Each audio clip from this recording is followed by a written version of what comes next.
영수가 이 일기를 읽고 있다면 내가 죽고 당신 옆에 없겠지. 당신 모르게 너무나 많은 죄를 지었어. 그동안 나와 가족을 위해 희생한 당신에게 이제야 용서를 구하니 못난 남편을 용서해 주시게나. 이런 나의 죄를 조금이라도 갚고자 당신 명의로 된 원룸과 적금을 마련했으니 자식에게 절대 말하지 말고 당신을 위해서, 당신의 노후를 위해서만 사용하시게나. 아무것도 모르고 평생을 그저 남편만 의지하며 살아온 인생, 보기에는 평온하고 팔자 좋아 보이지만 그 무지함이 불러온 충격적인 일들은 저를 절망 속으로 빠뜨렸습니다. 안녕하세요. 사연다방 청취자 여러분. 저는 72세 김영숙이라고 합니다. 아마도 저와 비슷한 시대를 사셨거나 저와 같이 평범한 가정주부로 살고 계신 분이 있다면 제 사연을 통해서 저와 같은 어리석은 행동으로 노후를 망치는 일이 없기를 바라며 저의 이야기를 시작하겠습니다. 저와 비슷한 경험이 계신 분이 있다면 여러분의 이야기를 댓글로 공유해 주세요. 시청 전 구독과 좋아요, 그리고 알람 설정해 주시면 매일 새로운 이야기로 찾아뵙겠습니다. 남편의 장례식이 끝나고 집에 혼자 돌아온 그 밤을 저는 평생 잊을 수가 없어요. 46년을 함께 산 사람이 하루아침에 사라지니까 정말 세상이 무너지는 기분이었거든요. 주방에 앉아서 싱크대를 바라보고 있는데 남편이 좋아했던 김치찌개 재료들이 그대로 있더라고요. 며칠 전만 해도 아침 7시면 일어나서 된장찌개니 김치찌개니 끓여서 상을 차렸는데 이제는 그럴 필요가 없어진 거예요. 그제서야 실감이 났어요. 아, 정말 혼자구나. 이제 정말 혼자 살아가야 하는구나. 지금 생각해보면 제가 정말 바보였어요. 26에 결혼해서 72까지 46년을 살면서 경제적으로는 완전히 무능한 사람이었거든요. 그때는 그게 당연한 줄 알았어요. 여자는 시집가면 남편 뒷바라지하고 아이 키우는 게 전부라고 생각했으니까요. 남편이 시청 공무원이었는데 모든 경제활동을 다 혼자 맡아서 했어요. 월급 통장도, 적금도, 보험도, 심지어 우리 집 등기부등본에도 제 이름은 없었어요. 전부 남편 이름이었죠. 저는 그저 남편이 매달 주는 생활비를 받아서 쓰기만 했어요. 그것도 얼마인지 정확히 계산해 본 적도 없었어요. 그냥 받은 돈으로 시장 보고 밥 해주고 아들 성우 용돈 주고 그게 다였어요. 전기세가 얼마 나오는지, 관리비는 얼마인지, 성우 학비는 어떻게 내는 건지 아무것도 몰랐어요. 남편이 알아서 다 처리해 줬거든요. 저는 그냥 집안일만 하면 되는 줄 알았어요. 가끔 남편이 중요한 서류에 도장 찍어달라고 하면 뭔지 묻지도 않고 찍어줬어요. 보험 가입 서류인지, 적금 가입인지, 대출 서류인지 전혀 관심 없었어요. 그런 건 남편이 알아서 하는 거니까 제가 상관할 바 아니라고 생각했거든요. 정말 한심하죠. 46년을 그렇게 바보같이 살았어요. 내 이름으로 된 신용카드 하나 없었어요. 남편 카드와 현금으로만 생활했어요. ATM 기계 사용하는 법도 몰랐어요. 그렇게 남편을 보내고 저는 아무것도 할 줄 모르는 어린아이가 된 거예요.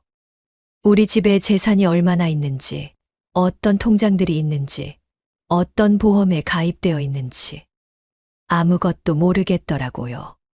제가 아는 거라고는 우리 집 주소하고 전화번호 정도였어요. 은행 가는 법은 알았지만 무엇을 어떻게 해야 하는지는 전혀 몰랐죠. 성우를 키우면서도 마찬가지였어요. 학원비, 교복값, 대학 등록금. 남편이 다 알아서 해줬어요. 저는 그저 성우 밥 차려주고 빨래해주는 것만 했죠. 성우가 어려서는 참 예쁜 아이였어요. 엄마 하면서 제 치마폭에서 떨어지지 않으려고 했거든요. 제가 밥 해주면 맛있다고 하고, 옷 사주면 고맙다고 하고, 정말 착한 아들이었어요. 공부도 잘했어요. 남편이 교육열이 높아서 성우를 좋은 학원에 보냈는데 성적이 항상 상위권이었거든요. 대학도 서울에 있는 좋은 대학에 갔고 졸업 후에는 대기업에 취직했어요. 결혼도 잘했어요. 혜진이라는 여자와 만나서 결혼했는데 처음 봤을 때는 예쁘고 얌전한 아이라고 생각했어요. 성호가 좋아하니까 저도 좋다고 했죠. 장례식 치르는 동안에도 성호가 모든 걸 다 처리했어요. 저는 그냥 상주 자리에 앉아서 조문객들한테 인사만 받으면 되는 거였죠. 그때 성호가 이런 말을 했어요. 어머니는 아버지 돌아가셔서 힘드실 테니까 복잡한 건 자기가 다 알아보겠다고요. 어차피 어머니가 하실 수도 없는 일이니까 걱정 마시라고요. 맞는 말이었어요. 저는 정말 아무것도 할 줄 모르는 사람이었으니까요. 그래서 고마웠어요. 역시 내가 낳은 아들이구나. 이렇게 의젓하게 다 알아서 해주는구나. 우리 성호만은 다르다고 생각했어요. 세상에 자식이 부모를 배신한다는 얘기는 들어봤지만 우리 성호는 절대 그럴 리 없다고 믿었거든요. 대학도 나왔고 좋은 직장도 있고 명절 때마다 와서 안부 묻고 우리에게 용돈도 주는 효자였으니까요. 하지만 그날 밤 혼자 집에 있으면서 문득 두려워졌어요. 앞으로 어떻게 살아야 할까? 남편 없이 혼자 살 수 있을까? 여러분들은 제가 걸어온 길을 걷지 마세요. 아무리 남편을 믿고 사랑해도 경제적인 부분은 본인이 직접 알아두셔야 해요. 제가 이렇게 무기력한 상태가 된 건 전부 제 잘못이었어요. 지금 생각해봐도 제가 너무 답답한 사람이었네요. 다음 날 아침 성호한테서 전화가 왔어요. 어머니, 아버지 일 정리하러 집에 갈게요. 중요한 얘기가 있어요. 하지만 그때 저는 몰랐어요. 그 전화가 제 인생 최악의 시작이라는 걸요. 다음 날 오후 2시쯤 성호가 혜진이와 함께 왔어요. 둘 다 평소보다 깔끔하게 입고 왔더라고요. 뭔가 중요한 일이 있나 보다 싶었어요. 성호가 거실 소파에 앉으면서 말했어요. 어머니, 아버지 돌아가시고 나서 정말 힘드시죠? 혼자 이 큰 집에서 어떻게 지내세요? 맞는 말이었어요. 우리 아파트가 30평대인데 혼자 있으니까 정말 넓고 쓸쓸하더라고요. 밤에는 무서워서 잠도 잘 안 왔고요. 그러니까 혜진이도 맞장구를 쳤어요. 어머니 나이에 혼자 사시기엔 너무 위험해요. 집도 너무 크고 관리하기도 힘드실 거고요. 그래도 저는 괜찮다고 했어요. 아직은 건강하니까 혼자서도 충분히 살 수 있다고요. 집안일도 평생 해왔으니까 어렵지 않다고 말했죠. 그런데 성호가 이렇게 말하더라고요. 어머니, 솔직히 말씀드릴게요. 이 집값이 지금 거의 10억 정도 돼요. 세금이며 관리비며 엄청 나갈 거예요. 혼자 사시기엔 부담이 너무 크지 않을까요? 10억이라는 말을 듣고 깜짝 놀랐어요. 우리 집이 그렇게 비싼 줄 몰랐거든요. 남편이 30년 전에 1억 주고 샀던 집인데 그 사이에 이렇게 많이 올랐다니요. 혜진이도 거들었어요. 어머니, 만약에 어머니한테 무슨 일이 생기면 어떡해요? 응급실 갈 일이 있어도 저희가 바로 달려올 수가 없거든요. 그 말을 듣고 보니 그것도 맞는 말 같았어요. 성호는 서울 강남에, 혜진이는 직장 때문에 더 멀리서 살고 주말에만 오는 주말 부부였거든요. 제가 인천에 혼자 살고 있으니까 뭔가 응급 상황이 생기면 금방 올 수는 없는 거였죠. 그때 성호가 본격적으로 제안을 했어요. 어머니, 저희가 생각해 본 게 있어요. 이 집을 팔고 어머니는 저희 집 근처로 이사 오세요. 그러면 저희가 더 자주 뵐 수 있고 어머니도 외롭지 않으실 거예요. 처음에는 좀 당황했어요. 갑자기 집을 팔라니요? 이 집에서 30년을 살았는데 추억도 많고 정이 많이 들었거든요. 그런데 혜진이가 이렇게 말하더라고요. 어머니, 집은 그냥 집이에요. 중요한 건 가족이 함께 사는 거죠. 어머니 혼자 쓸쓸하게 사시는 것보다는 저희 가까이에서 편안하게 지내시는 게 훨씬 낫지 않을까요? 그러면서 성호가 계산기를 꺼내서 보여줬어요. 어머니, 이 집을 팔면 세금 떼고 실제로 어머니가 받을 수 있는 돈이 한 9억 정도 될 거예요. 그 돈이면 어머니가 평생 편하게 사실 수 있어요. 9억이라는 숫자가 저한테는 정말 상상이 안 되는 큰 돈이었어요. 평생 그렇게 큰 돈을 만져본 적이 없었거든요. 그 돈이면 정말 편하게 살 수 있겠다는 생각이 들었어요. 성호가 계속 설득했어요. 어머니가 그 돈을 은행에 넣어두시면 이자만으로도 한 달에 200만 원 이상은 나올 거예요. 거기다가 기초연금까지 받으시면 한 달에 250만 원 정도는 되겠네요. 그 정도면 정말 여유롭게 사실 수 있을 거예요. 솔직히 마음이 흔들렸어요. 한 달에 250만 원이면 정말 넉넉하게 살 수 있을 것 같았거든요. 지금까지 남편한테 받아서 썼던 생활비가 한 달에 80만 원 정도였는데 그보다 훨씬 많은 돈이니까요. 그런데 망설여지더라고요. 이 집을 떠나는 게 쉽지 않았어요. 그러자 혜진이가 이렇게 말했어요. 어머니, 저희가 어머니를 그냥 혼자 두려는 게 아니에요. 정말 어머니가 편하게 지내셨으면 해서 하는 말이에요. 아버님도 돌아가시기 전에 성호 씨한테 이런 말을 했어요. 어머니 혼자 두지 말고 잘 챙겨드리라고요. 그 말을 듣고 울컥했어요. 남편이 정말 그런 말을 했을 것 같았거든요. 평생 저를 아껴준 사람이었으니까요. 성호도 거들었어요. 어머니, 제가 욕심내서 하는 말이 아니에요. 진짜 어머니 걱정돼서 하는 얘기예요. 혼자 사시다가 쓰러지기라도 하면 어떡해요? 제가 얼마나 후회할지 생각해 보세요. 그러면서 구체적인 계획도 제시했어요.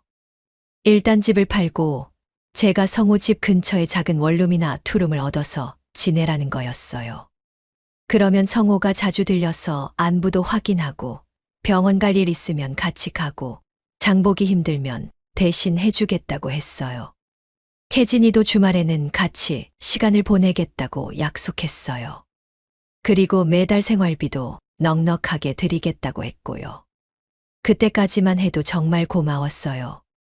우리 아들이 이렇게까지 나를 생각해 주는구나. 정말 효자구나 싶었거든요. 마지막으로 성호가 이렇게 말했어요. 어머니, 제가 돈에 욕심이 있다면 이런 제안을 안 했을 거예요. 어머니가 혼자 사시다가 나중에 돌아가시면 그 집은 어차피 저한테 상속되잖아요. 하지만 저는 지금 어머니가 편하게 사시는 게 더 중요해요. 그 말을 듣고 완전히 마음이 기울어졌어요. 정말 우리 성호는 다르구나. 돈보다 어머니를 더 생각해 주는구나 싶었어요. 결국 그 자리에서 집을 팔기로 결정했어요. 성호가 모든 절차를 다 도와주겠다고 했고, 저는 그냥 필요한 서류에 도장만 찍으면 된다고 했거든요. 일주일 후에 부동산 중개사가 복잡한 계약서들을 가져왔어요. 저는 뭐가 뭔지 하나도 모르겠더라고요. 그냥 성호가 도장 찍으라고 하는 곳에 찍었어요. 한 달 후에 집이 팔렸어요. 성호가 와서 말하더라고요. 어머니, 다 정리됐어요.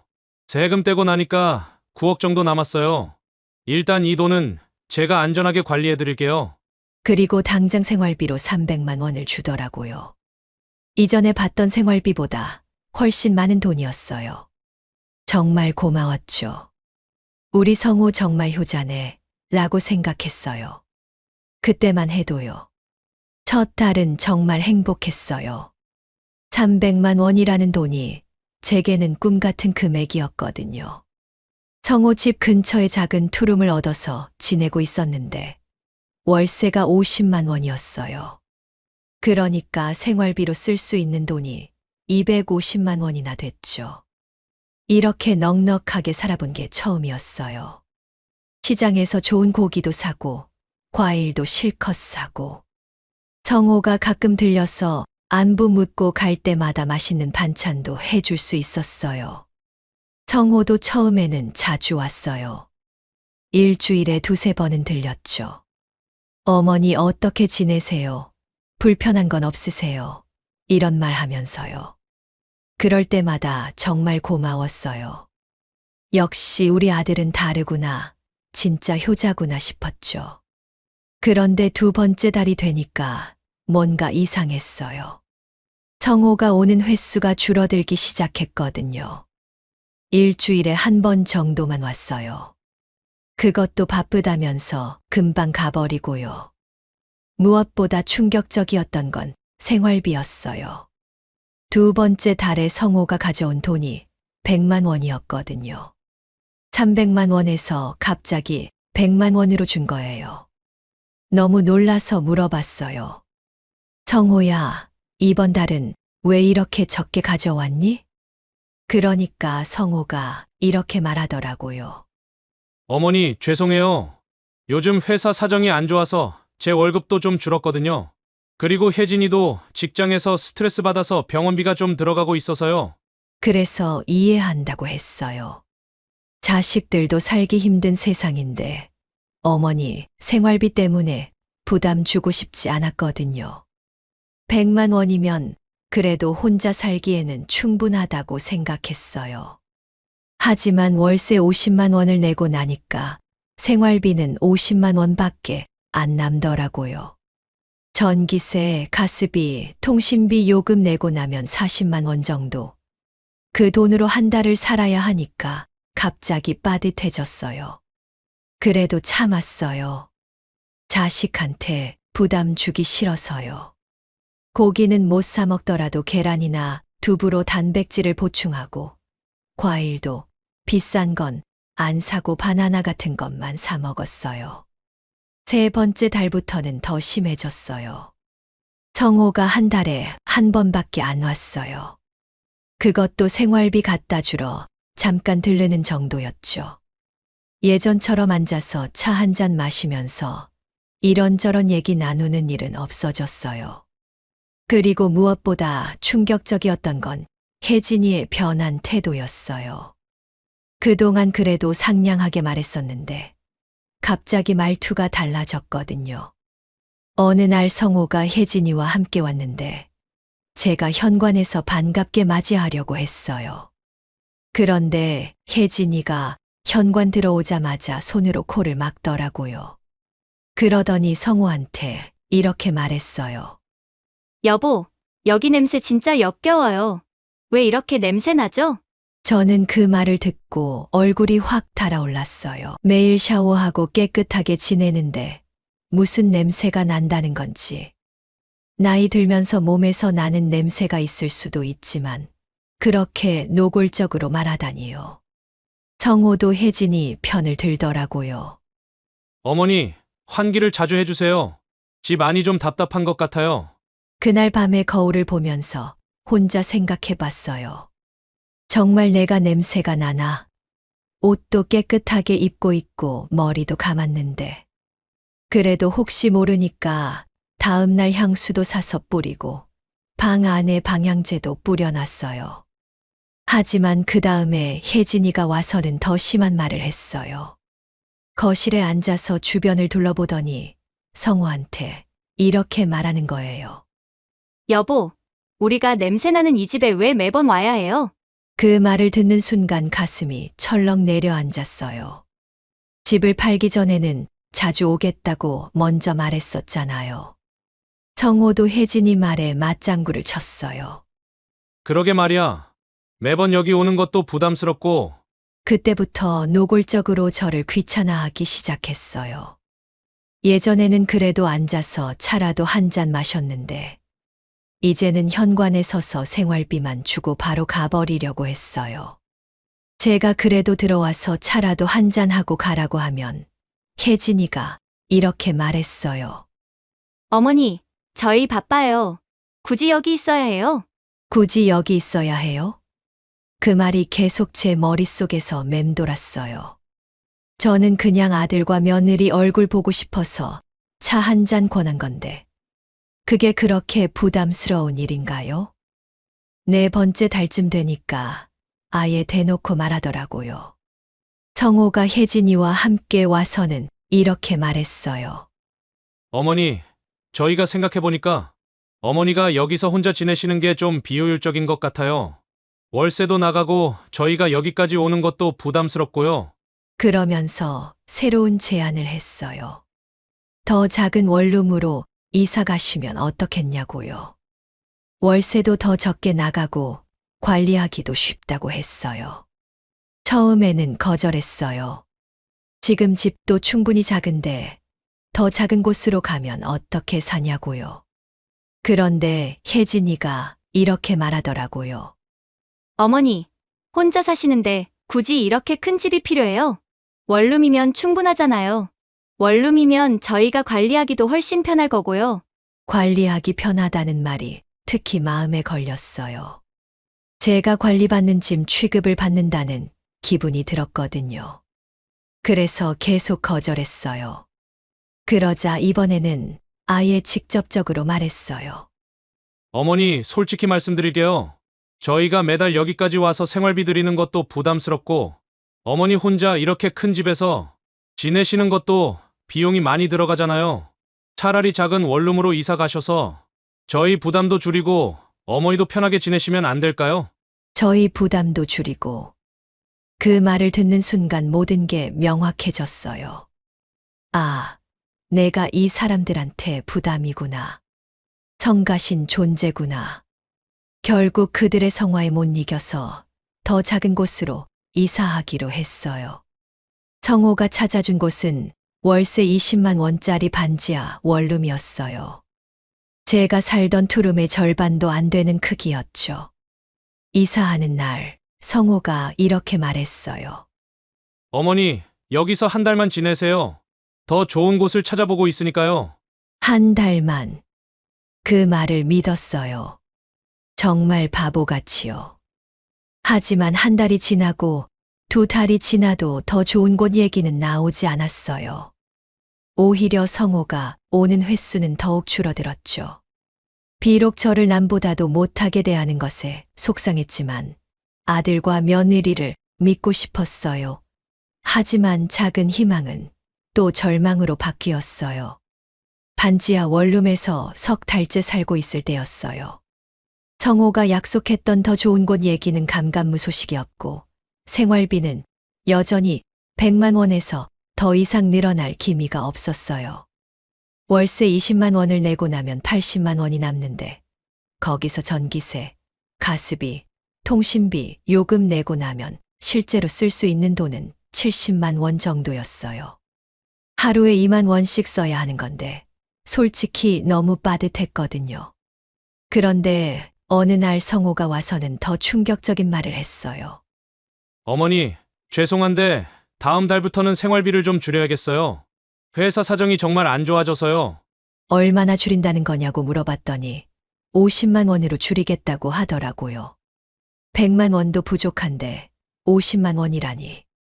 월세 내고 나면 30만 원밖에 안 남는데 어떻게 살라는 건지 모르겠더라고요. 그때 처음으로 성호한테 화를 냈어요.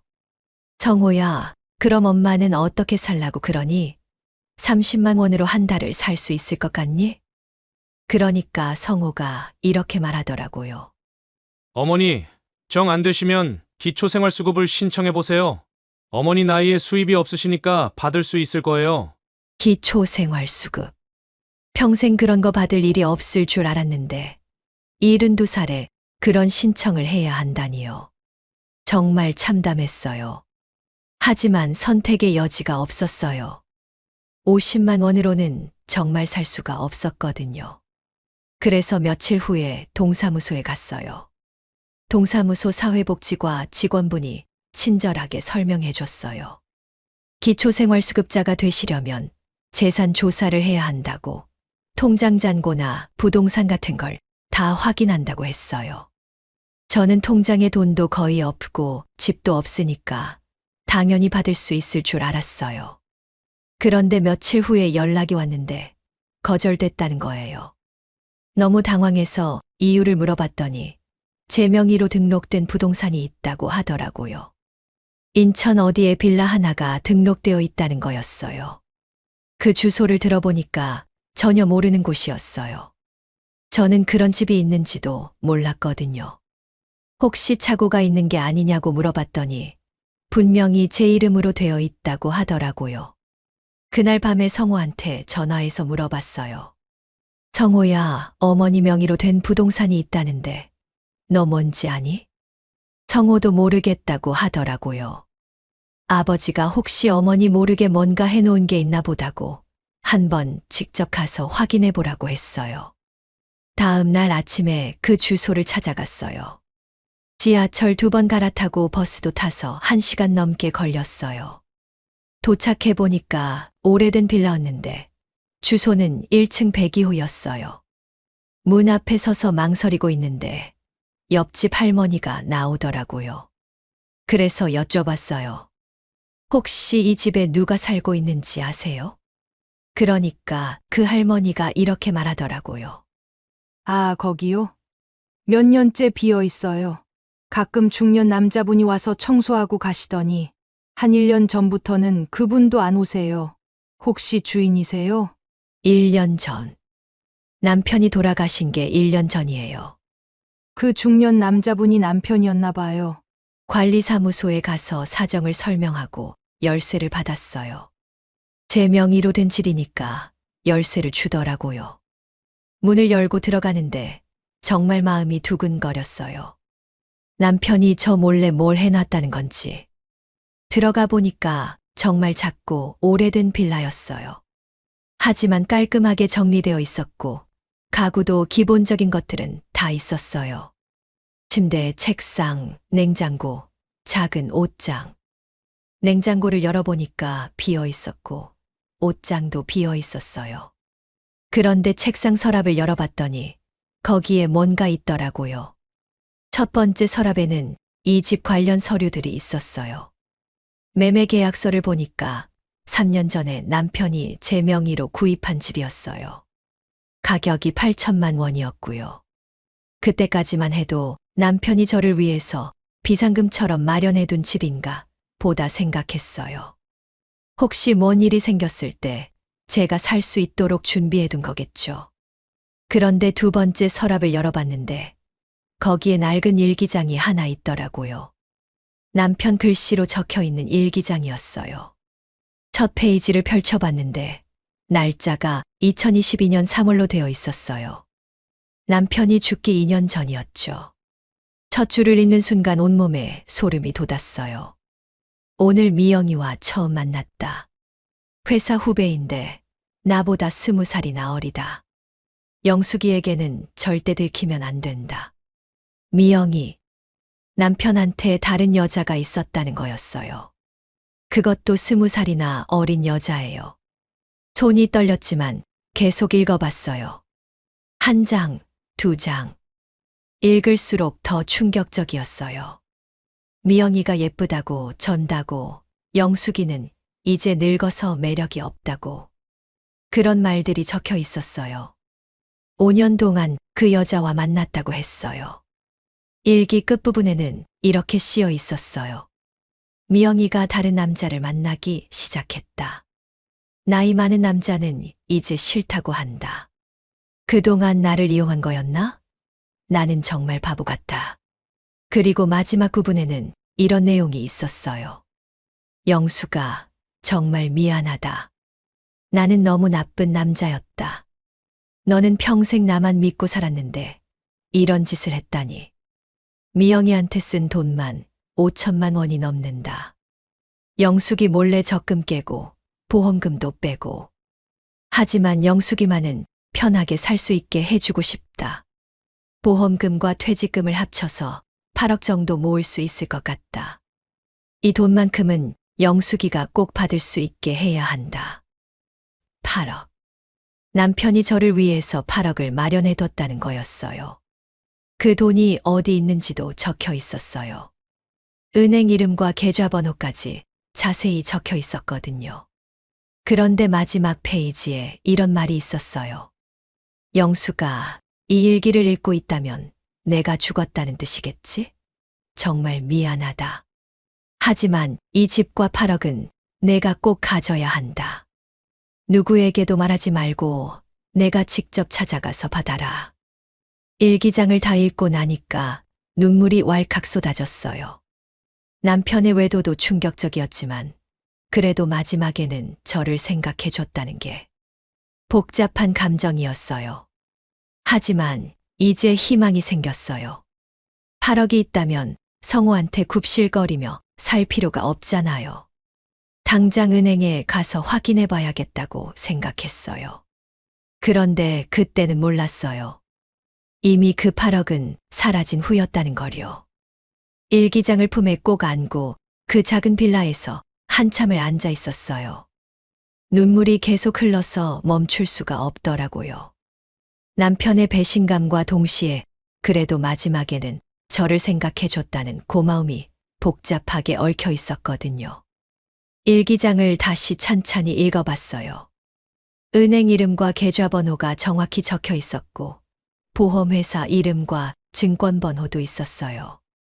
적금 3억, 보험금 5억, 총 8억이라고 명확히 적혀 있었거든요. 8억. 그 돈이 있다면 성호한테 손 벌릴 필요도 없고, 며느리 눈치 볼 필요도 없고, 기초수급 신청할 필요도 없잖아요. 당당하게 혼자 살 수 있는 거예요. 그날 오후에 바로 은행에 갔어요. 첫 번째 은행에서 계좌번호를 말하고 확인해달라고 했더니 직원이 컴퓨터를 보더니 이상한 표정을 짓더라고요. 고객님, 이 계좌는 1년 전에 해지됐네요. 전액 인출하고 해지했다고 나와 있어요. 1년 전. 남편이 사망한 게 바로 그때였어요. 그럼 남편이 죽기 전에 미리 해지한 건가? 아니면 누군가 다른 사람이? 두 번째 은행에도 갔어요. 보험회사에도 전화했어요. 결과는 똑같았어요. 모든 계좌가 1년 전에 해지되었고, 보험금도 이미 지급됐다는 거였어요. 도대체 누가 받은 건지 물어봤더니 법정 상속인인 아들이 받았다고 하더라고요. 필요한 서류를 다 갖춰서 정당하게 처리된 거라고요. 그 순간 머리가 쭈뼛서는 기분이었어요. 성호가 받아간 거였어요. 남편이 저를 위해서 마련해둔 8억을 성호가 몽땅 가져간 거였어요. 집에 와서 성호한테 전화했어요.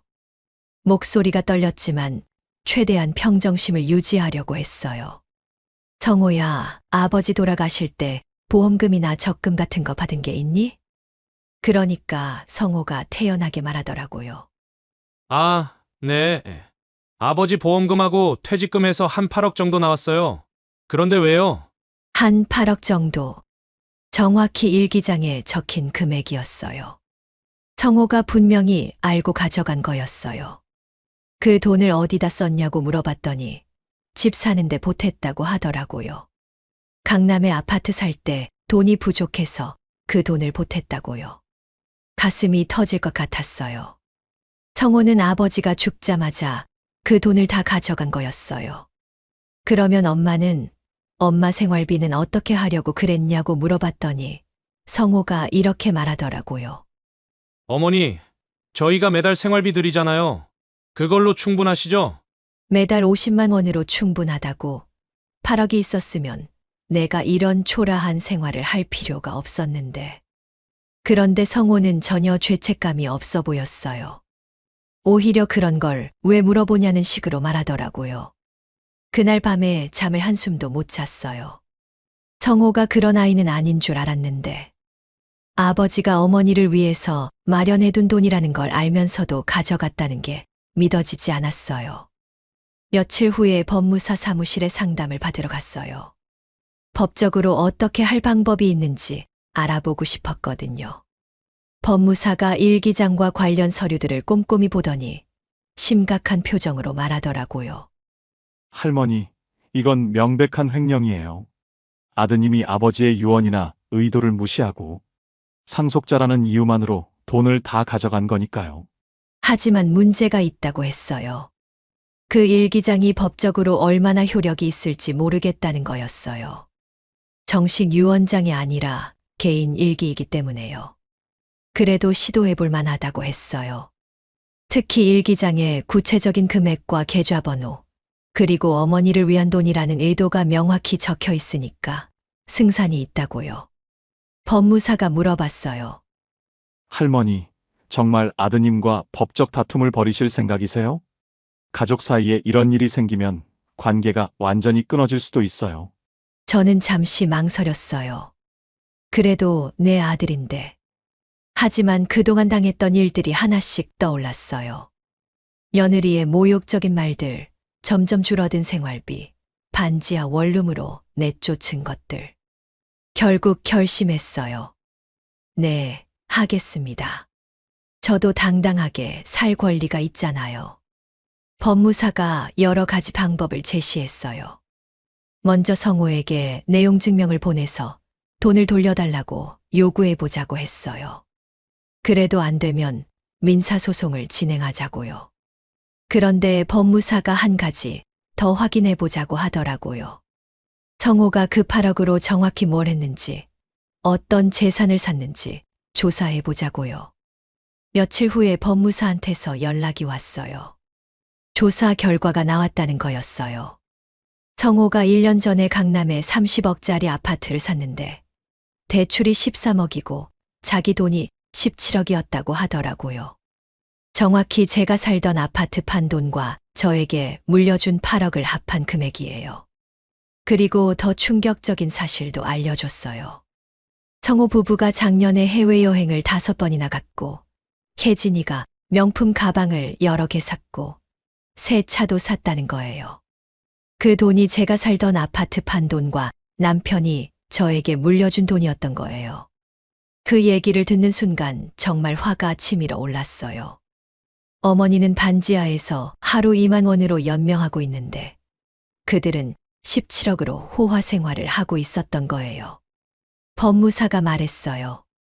할머니, 이 정도면 승소 가능성이 매우 높아요. 그 일기장과 함께 성호 씨가 그 돈으로 산 재산들이 명확하게 증명되니까요. 내용 증명을 보내기로 했어요. 아버지가 어머니를 위해 마련해둔 8억을 돌려달라는 내용이었어요. 며칠 후에 성호한테서 전화가 왔어요. 목소리가 완전히 달라져 있더라고요. 어머니, 갑자기 그게 무슨 말씀이세요? 아버지 유산은 법적으로 제가 받을 권리가 있는 거 아닌가요? 제가 키운 제 아들이 이렇게 뻔뻔할 수 있다는 게 믿어지지 않았어요. 아버지가 어머니를 위해서 마련해둔 돈이라는 걸 뻔히 알면서 이런 짓을 저질렀다는 것이요. 그때 결심했어요. 이제 정말 끝까지 가보자고. 내 인생의 마지막 싸움이 될지도 모르지만 이대로 당할 수는 없다고 생각했어요. 내용 증명을 보낸 지 일주일 후 성호가 혜진이와 함께 제가 살고 있는 반지하 원룸으로 찾아왔어요. 평소와는 완전히 다른 모습이었어요. 화가 잔뜩 나서 얼굴이 빨개져 있더라고요. 문을 열자마자 성호가 소리쳤어요. 어머니, 도대체 뭐 하는 거예요? 갑자기 법무사까지 동원해서 이게 뭐 하는 짓이에요? 저도 더 이상 참을 수 없었어요. 그동안 억눌러왔던 분노가 터져 나왔거든요. 성호야, 너 아버지가 그 돈을 왜 마련해뒀는지 모르니? 어머니를 위해서였잖아. 그런데 너는 아버지가 돌아가시자마자 그 돈을 몽땅 가져가서 집 사고 여행 다니고 어머니는 여기서 하루 2만 원으로 살라고? 그러니까 성호가 더욱 뻔뻔하게 말하더라고요. 어머니, 그게 뭐 잘못된 건가요? 법적으로 아버지 유산은 아들인 제가 받는 게 맞잖아요. 그리고 저도 어머니 생활비 계속 드리고 있는데 뭐가 문제예요? 혜진이도 거들었어요. 그러게 말이에요. 어머니가 너무 욕심이 많으신 것 같아요. 성호 씨가 매달 용돈도 드리고 있는데 뭐가 더 필요하세요? 용돈이라고 생활비 50만 원을 용돈이라고 하는 거예요. 8억이 있었으면 저도 당당하게 살 수 있었을 텐데요. 성호가 이렇게 말했어요. 어머니, 그 돈으로 집도 샀고 이미 다 써버렸어요. 지금 와서 어떻게 돌려드려요? 그리고 솔직히 말하면 어머니가 그런 큰 돈을 관리할 수 있을까요? 오히려 사기당할 수도 있잖아요. 그 말을 듣는 순간 정말 기가 막혔어요. 제가 사기당할까봐 그랬다고요? 사기당할까봐 아들놈이 가로챈 건가요? 더 충격적인 건 혜진이가 한 말이었어요. 어머니, 솔직히 어머니 나이에 8억이 뭔 소용이에요? 어차피 오래 못 사실 텐데 그 돈으로 뭐 하실 거예요? 어차피 오래 못 사실 텐데. 그 말이 계속 머릿속에서 맴돌았어요. 이것들이 저를 어떻게 생각하는지 적나라하게 드러난 순간이었어요. 결국 그날은 싸우기만 하고 헤어졌어요. 성호는 나가면서 이렇게 말했어요. 어머니, 법정에서 봐요. 제가 이길 거니까 괜한 고생하지 마세요. 그 후로 2달 동안 법정에서 치열한 다툼이 벌어졌어요. 성호 측에서는 변호사까지 선임해서 맞섰어요. 아버지 유산을 법정 상속인인 아들이 받는 게 당연하다고, 일기장은 법적 효력이 없다고 주장했어요. 하지만 저희 법무사가 정말 잘해줬어요.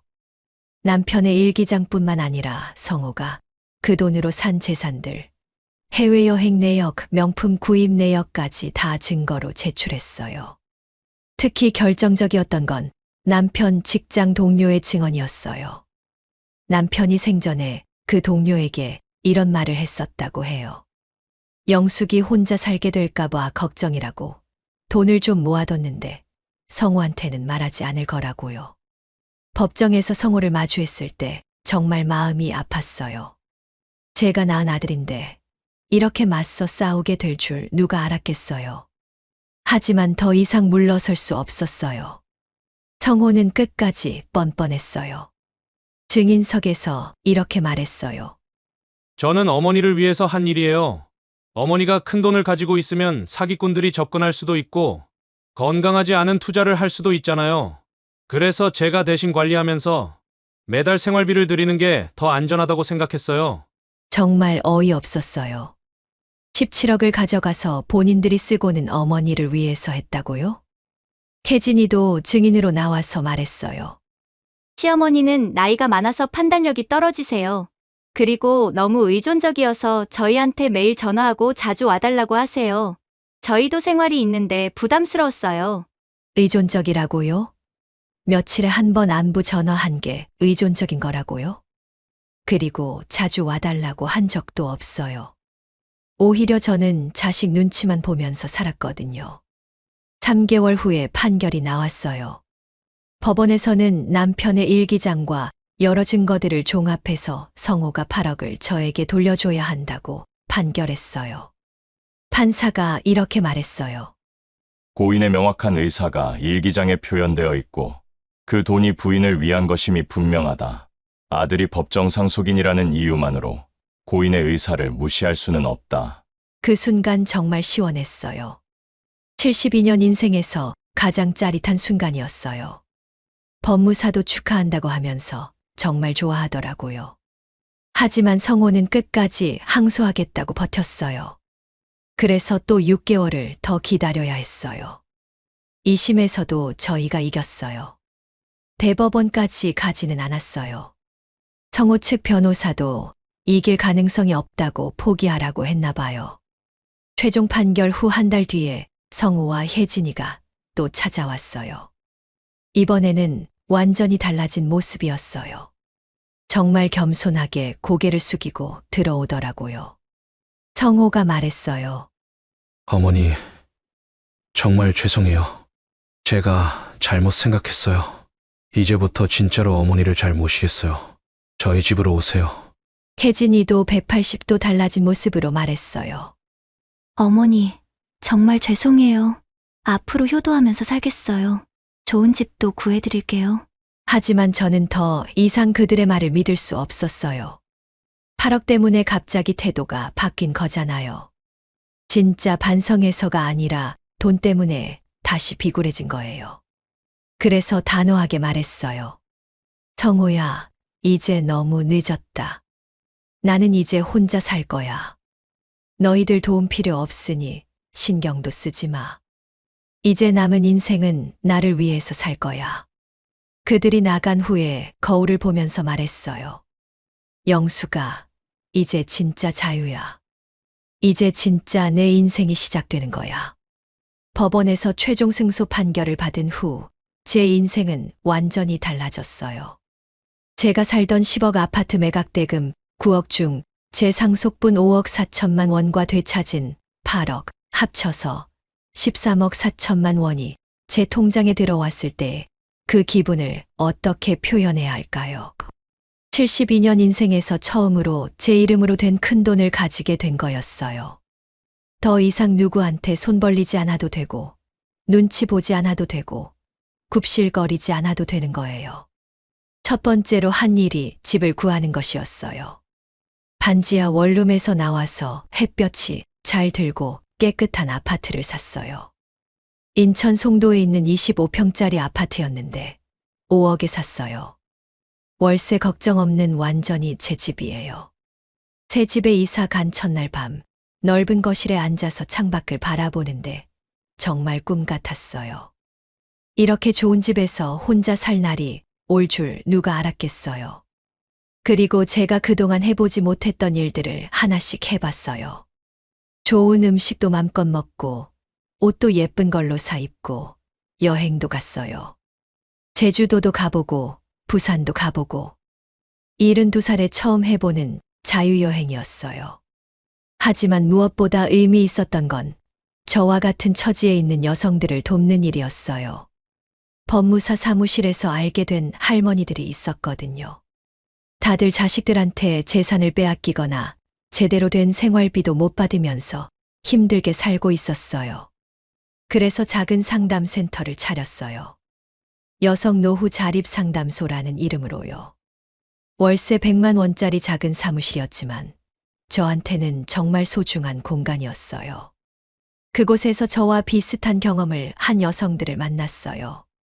아들한테 집을 빼앗긴 분, 며느리한테 구박받으면서 살고 있는 분, 생활비를 제대로 못 받고 있는 분들. 정말 많았어요. 제가 겪었던 이야기를 들려주고 어떻게 해결했는지 알려드렸어요. 무엇보다 중요한 건 포기하지 말라는 것이었어요.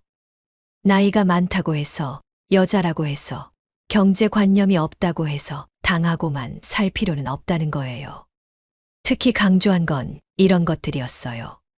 첫째, 재산은 절대 생전의 자녀에게 증여하지 말 것. 둘째, 중요한 경제적 결정을 할 때는 반드시 전문가와 상의할 것. 셋째, 자녀라고 해도 무조건 믿지 말고 서류는 꼼꼼히 확인할 것. 6개월 동안 30여 명의 할머니들을 도와드렸어요. 그 중에 10명 정도는 실제로 법적 대응을 해서 재산을 되찾았어요. 나머지 분들도 최소한 자녀들과 대등한 관계로 대화할 수 있게 됐고요. 어느 날 80살 된 할머니 한 분이 찾아오셨어요.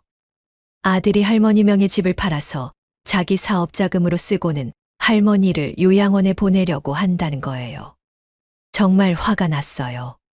그 할머니와 함께 법무사를 찾아가서 소송을 준비했어요.